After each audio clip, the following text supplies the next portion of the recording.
Hi guys, it's Jimmy, and I've got another Patek box here. So up till this year, I've never owned one, and this year I've bought my first two Pateks. So yeah, if you've watched my previous videos, you know I've got a rose gold Calatrava, yeah, the 5196R, and wasn't long after that purchase, yeah, my authorized dealer did mention, I think we'll have something else for you this year, and he gave me a little list of watches I'd like, and I sort of gave him, yeah, from best to worst, which ones I'd prefer, and yeah, one has come through. So when I got the phone call, there was no ifs or buts. Of course, the answer was straight away yes, and yeah, within a week I'd gone and picked this watch up. So we'll open it up. In the background also, when I picked this watch up, they've gifted me that that book there. So it's just that's in the box, obviously. So it's the authorized biography. They had that book in their VIP room, and while I was waiting in there, I took it off the shelf and started looking through it. And yeah, my guy I deal with, he knows I love the books, so he surprised me with, yeah, a sealed copy. So I haven't actually opened it yet. Maybe we'll open it up and have a look. Anyway guys, here it is. I'll sort of won't muck around here, I'll get that out quickly. Most guys know what the Patek box looks like now. Though I must say, even their boxes are next level. Even the cardboard is so much nicer than, what an AP comes in or whatnot. Beautiful piano wood box, which I'll fingerprint now. Hard to keep the fingerprints off. There we go. And inside here we have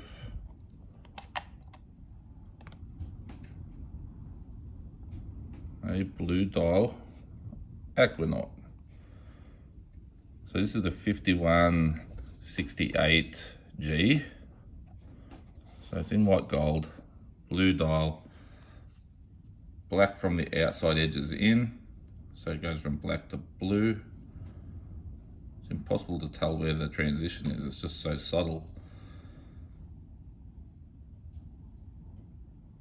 And of course it's on the rubber strap with the deployant. And apparently this deployant only was changed last year, so it's a little nicer than the earlier ones. I'll take it off the cushion.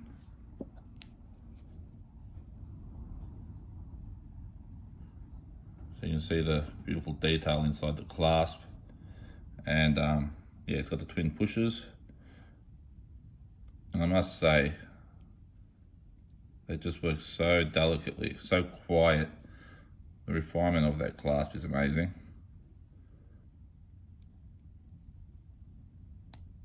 Yeah. APs is so much more clunky in comparison, and believe me, they do a great job too. So you can see it's got the automatic movement. Yeah, I don't know the caliber number, but obviously gorgeous finishing. There's the Patek seal in there somewhere. There it is, you can just see it.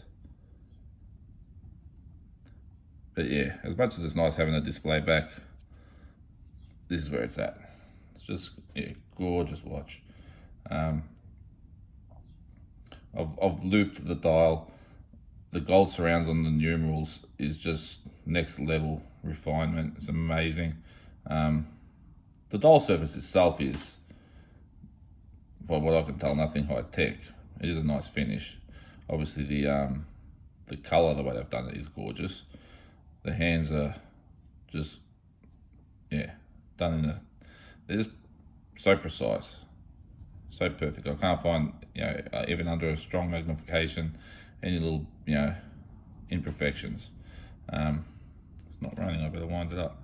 So it's got a screw down crown, 120 meter water resistance, and the case is 42.2 millimeters, I believe, from the 4 o'clock position to the 10 o'clock position. So it's meant to be 42.2 that way. And it wears, on me, it just wears a tad like a larger watch, but it's actually perfect size for me. For a small wrist, maybe a little bit large, but then again, similar size to say a Speedmaster Moon watch, and I mean just about everyone wears them. There it goes. What I'll do is I'll show you when you set the time on this. That's the date. Very delicate setting mechanism too. You'll be very careful. But it takes a long time when you're setting it, because as you can see, one turn doesn't go very far. It takes you about 4 or 5 turns per hour. And obviously I'm being careful because I don't want to run my fingers along the polished bezel or the polished sides of the case, top of the case there, sorry, sides are brushed, because it will smudge it. You'll get the smear, swirl marks, and then, yeah, you'll be really careful with that. Just try to screw it down carefully. Still a lot easier to set than the Calatrava. Calatrava's crown is so small. When you are winding that thing, you got to be so careful that your thumb doesn't go along the bezel, just ruin the finish. So that's the problem with these things, though. You know, when you're wearing your sub, it just doesn't matter. You literally pull that crown out, set it real quick, screw it back in. You're not worried about rubbing any of the surfaces with your hands. It doesn't matter. But with this, it's just, the refinement is so top tier that I want it to stay like this, which will be impossible. I am going to wear this watch. So even the chamfers on the corners of these lugs, just how delicate, you know, they're so delicate. The transition from the top to the chamfer to the satin finish side, yeah, amazing. As for the strap, it's still too big. We've cut a few sections out of it. The strap comes huge. It would literally fit around your ankle. It's that big. It's had quite a few bits cut out of it. We just kept cutting a couple at a time, and we've got it close to my wrist size. And he's told me just to keep wearing it, and see, as we get into summer now, when you get a bit more humid, if your wrist swells a bit, he goes, with the rubber it grips your wrist more anyway, so just see if it's, you know, it may end up being okay. But currently I really want to take one more piece out of it, but I'm going to wait, wear it a little bit, and yeah, then I could probably do it myself. It's just a little, the little pin bars here. You pop them out. You can pretty much Stanley knife a piece out and then put it back in.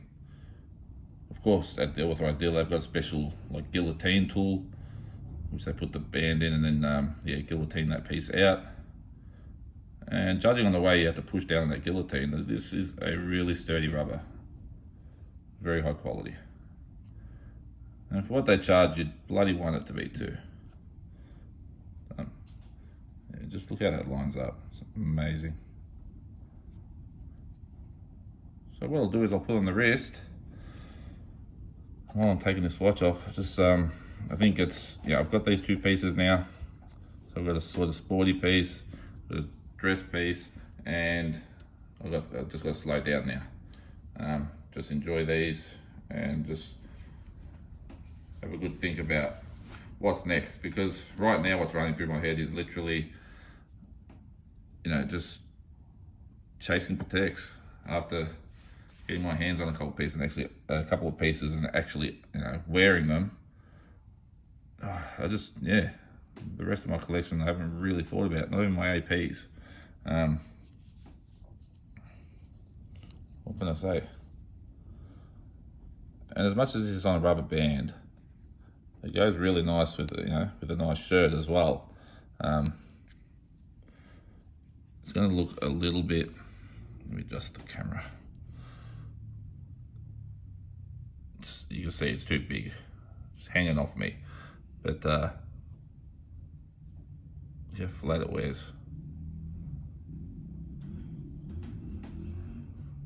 It's just an absolutely gorgeous piece. Yeah, what can I say? What else can I say? I'm just smitten by it. It's an absolute keeper. It was coming down to this or the khaki green version, and I was sort of thinking, I'm going to end up with this khaki green version.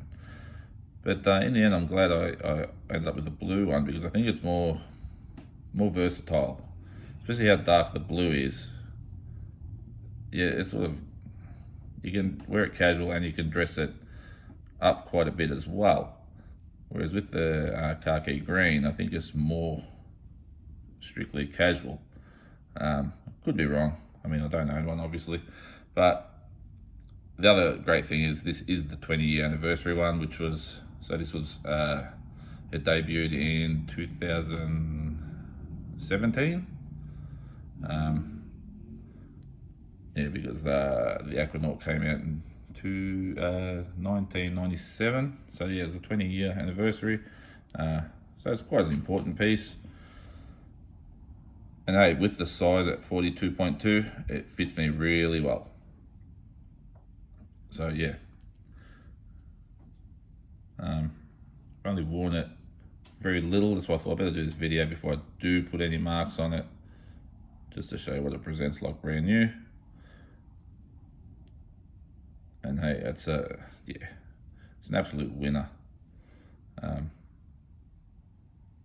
Very happy with it. Oh, there's one interesting thing too. Yeah, this being my second Patek now. When I got the Calatrava a few months ago, and they put you into the archive system for Patek Philippe, yeah, my authorised dealer actually told me, he goes, oh, your postcode's the first one from that area to have it be a Patek owner. And I wasn't sure whether to be embarrassed by that or proud, being a farmer, living on the land. Obviously, yeah, no one from my area owns anything like this brand. And yeah, so sort of a unique moment when I heard that. But yeah, I'll cherish this, I'll baby it, I'm gonna wear it. I'm not gonna sell it. Yes, they trade for stupid money. What they're asking on Chrono 24 is, yeah.